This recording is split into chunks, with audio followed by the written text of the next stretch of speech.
Hey everybody, it's Eddie from Tokyo. This is your cryptocurrency up from Japan, and I just have two articles that I want to share with you. I hope I can bring to you a new piece of information that you don't know yet. I'll do my best. First is the article 60 Latin American banks can now use Bitcoin for cross-border payments. What in the world is this about? There is a company called Bitex. They're in Argentina. Basically, they're a Bitcoin exchange that started as a fintech company in 2014, but recently they have added some new services and they are getting very interesting in this space.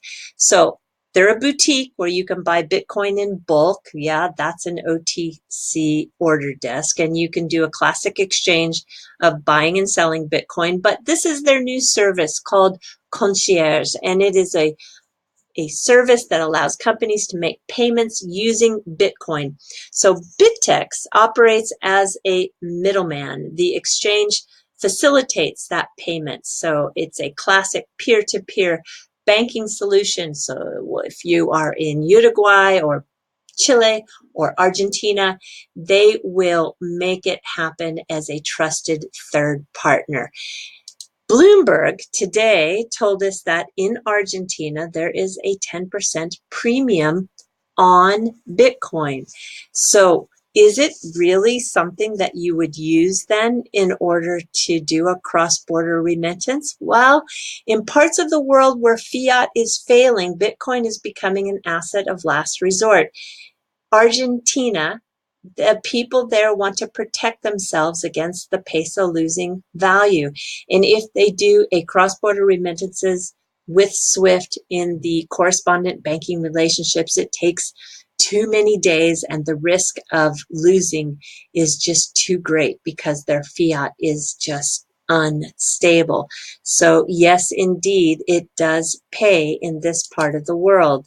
You can see how it works. Well, essentially, Bitex acts as a middleman for national and regional banks to convert fiat payments into Bitcoin, then back into fiat, as opposed to completing multiple fiat to fiat conversions.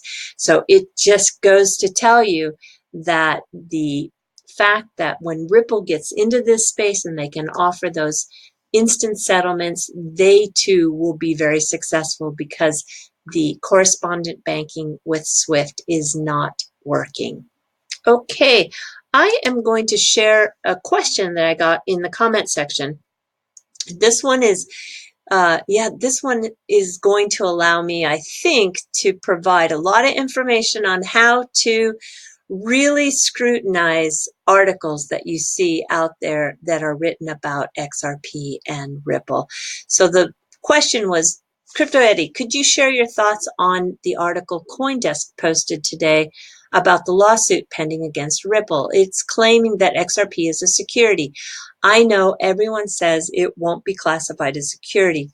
I do have a lot invested in XRP, and I must say that the article did make me feel uneasy. I'd love to hear your thoughts on this. Okay, well, let's take a look exactly what article it is that made them feel uneasy. And this is the CoinDesk article today. The SEC guidance gives ammo to lawsuit claiming XRP is unregistered security. I never give much attention to these articles. Why? Because this is the same case that was filed 5 years ago, and we knew this amendment to the complaint was coming, so it should be no surprise. It's in the middle of a very long process, and the ball has been going back and forth. And right now that ball was in the lead plaintiff's court, and this was to be expected, just as we will see another response from Ripple before September 19th. So I looked down here and it was like, yeah, okay, this is nothing new. Aha, Jake Chervinsky. Now I get it. I understand why CoinDesk picked this up, because Jake was just recently, on the 6th of August, a guest on Laura Shin's Unchained podcast. And that podcast is Well, not by one of my favorite journalists out there, Laura, because she doesn't like XRP, nor does she like Ripple, and she's been very careless and non-professional with her coverage, and I will show you that in a moment. But Jake is a good guy. Jake is a good guy. He is smart. He's balanced. He is, I think, very valuable to the space because he provides insight, especially on Twitter, when it comes to the legal side of things. And it was interesting that about a year ago, he made a comment on the Van Echt issue. And at that time, he only had 300 followers. And after he made a comment, which he wasn't going to step in and make a comment, but he noticed that people were asking questions that he knew the answer to and nobody was giving the answer to. So he decided, okay, this one time I'm going to give that answer. Well, he went from 300 subscribers to 3,000 basically overnight, and he found that he had a new role on Twitter, and he is valuable. There are 28,000 people now following him, and no doubt he'll continue to grow. His skill set is good. He's got a couple of years in a law firm where he did a lot of risk assessment and anti-money laundering work, and then he did his courtship with a federal district judge in LA, and I think now he's with a law firm and does government enforcement defense, I think is what he said.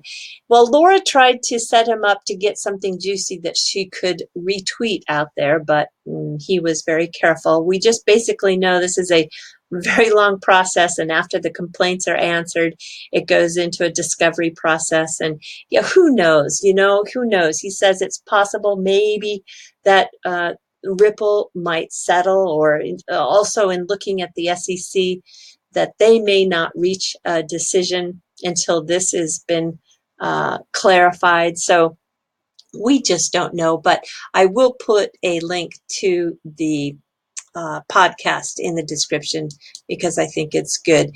Now, if she was a responsible journalist, and if she really knows this space, she would have mentioned the fact that the UK regulators back on July 12th actually provided some clarity in the leadership of classifications for digital assets, and they did include XRP. They felt that XRP is not a security token.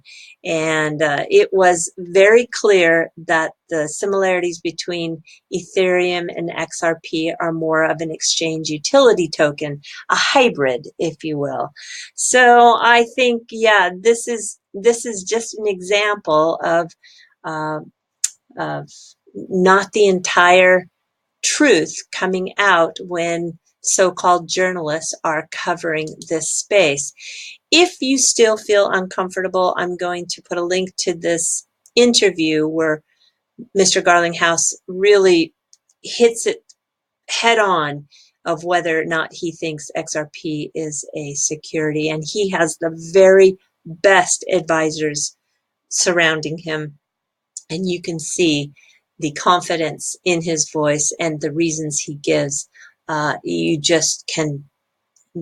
can just know that he knows, and XRP is not a security.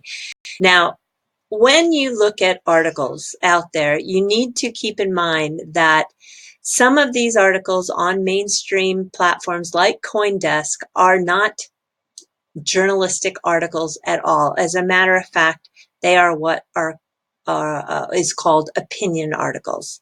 And opinion articles are just that. They reflect the author's opinion on the subject. So they are not neutral, and they are often very wrong and very skewed, and not at all something that if you are a responsible journalist, you would ever retweet. Well, this is not the case because Laura Shin, she just couldn't stop herself from retweeting quotes from that article.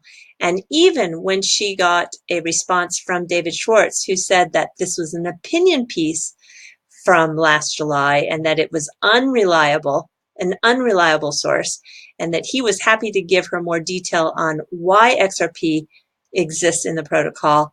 It is the best digital asset for payments. She wasn't interested in hearing any of that at all. As a matter of fact, it just gets worse. So later on in the year, in May, she decided she wanted to interview Brad Garlinghouse. But Brad's schedule was just insane. That was what the Ripple people told her.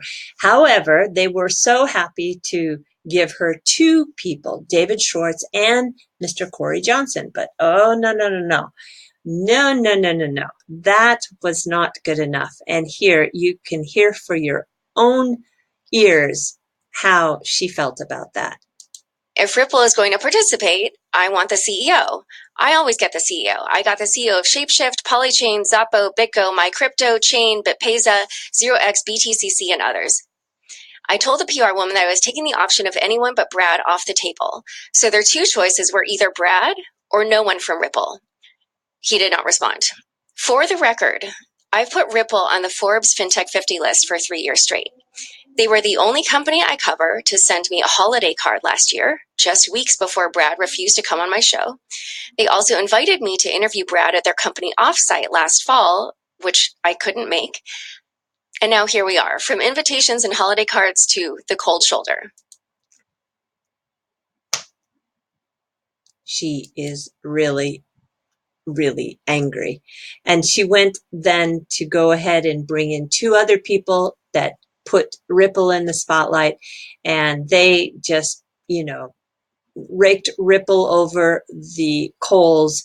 And then she tweeted out that she wanted to be sure everybody checked this out, that banks were unlikely to adopt Ripple technology and why it's centralized. Oh boy, oh boy, oh boy. Well, I want to tell you, Laura, that the decentralization of XRP just continues to get better and better and better. And I want to point out that BitTrue now is running an XRP validator. This is really wonderful because BitTrue is one of the best partners to XRP, and they are not only on that validator list. If we take a look, they are actually what's called a preferred recommended UNL. So you can see here is BitTrue right here, and yes, they are one of the preferred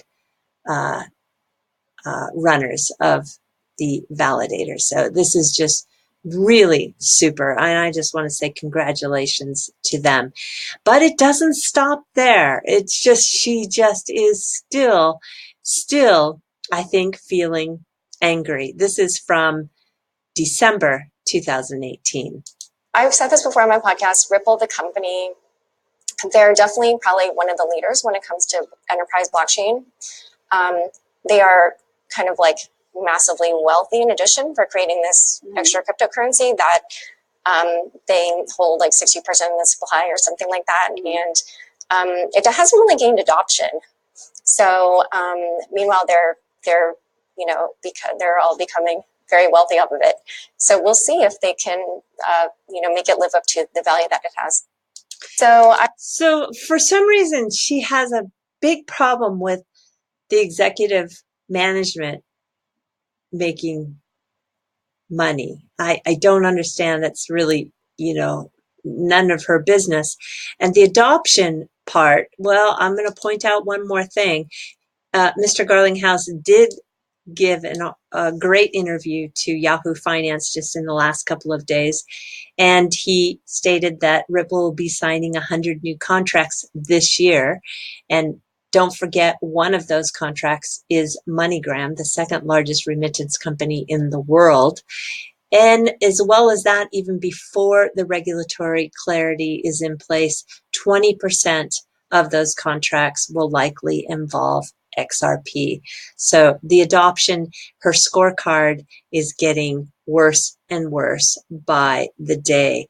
And I want to bring out one more scorecard because this is 1 year ago, almost to the day. it was, I think, on the 15th, that a research paper came out from the CETIS group, and it had the whole XRP community fearful. And again, it's a company that had an agenda and had a reason to do this. So if you don't remember, boy, let me remind you, Emma Channing, she's the founder and CEO and general counsel that started this group. It was this research paper here that had everybody just shaking their head. They believed that the estimated value of the top 10 crypto assets a year from the date of the report, which would be this month now, BTC would be $32,914.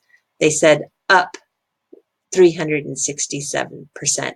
Ethereum was expected to be $882. XRP was expected to be zero. Well, you can see that it has stayed basically the same, and no doubt that they are embarrassed by this report, because on March 29th, they actually changed the name of their company.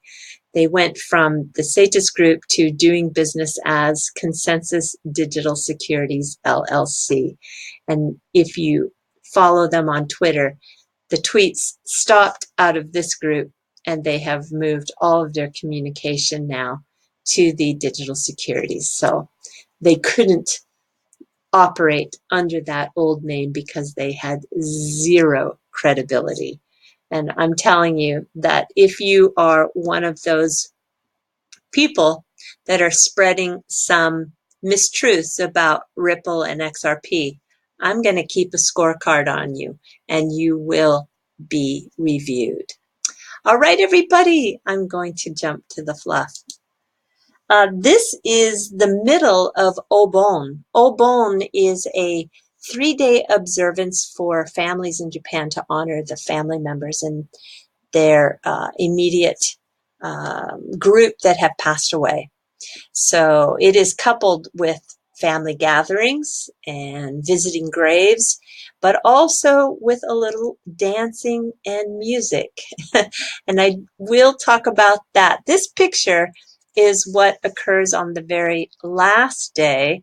It is the floating lanterns that sent sometimes down the river, sometimes on the ocean, and even sometimes they float to the sky, where it is saying goodbye to the visiting souls, because it's believed in these 3 days that they have actually come back to visit with the family members. And it's kind of a form of a celebration, if you will, of people who have passed away in our families. And sometimes we finish with fireworks as well. But what I want to focus on in this video is the festival that takes place in the Shikoku Island of the city of Takushima City, where they have a very famous celebration called the Awa Dori. So the Obon Dori is like the Obon dance, but this island has a very unique and special dance that I want to share with you, because it's very fun and very colorful. Men and women dance this special dance called the Zomeki, and it's done to the taiko drums and the flutes. And more than 1.5 million people either dance or watch from the streets through the city, and the many styles and the many colors and the fun festivity is just super special. I'm going to share with you just a few moments. You're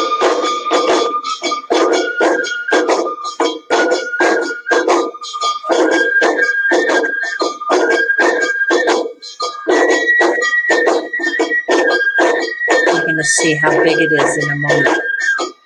Look at this. Huge, huge event.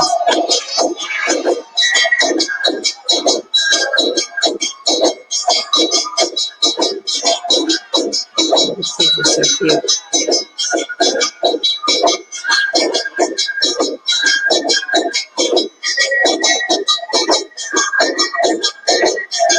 So lots of styles and lots of fun. And yeah, it's one of those must-see festivals if you come to Japan in the summertime. All right, everybody. Yeah, do take care. All right. Sayonara for now. Bye-bye.